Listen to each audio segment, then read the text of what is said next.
Jagung masih muda kok udah dipanen aja. Tuh, hei yuyu kakang.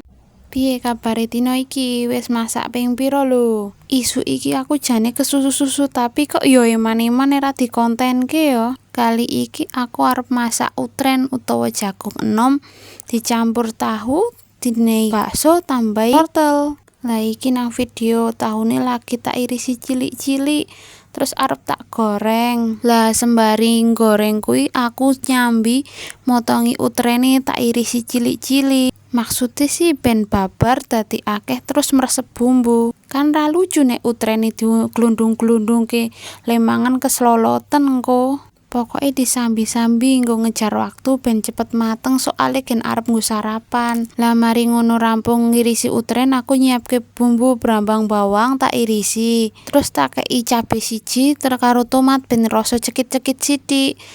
Karo bumbu aluse bawang putih karo kemiri. Lah pas posisi nguleke kemiri karo bawange ra kerikot soalnya lali wis kawanen. Terus dilanjut ngirisi bakso kuwi nemu harta karun nang freezer wis pirang sasi.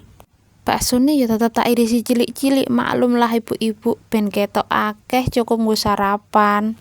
Ki wis mulai berperang karo kompore. Lah brambang wis tak masukke, tak osang-aseng terus lanjut bumbu aluse karo tak tambahi kecap sithik ben ono warnane ndak dikira pucet kaya nek aku tanggal tuwa.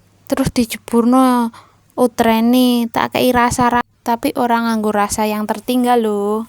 Lah ujug-ujug baksone barang wis nyemplung embuh kok ora kerikot juga.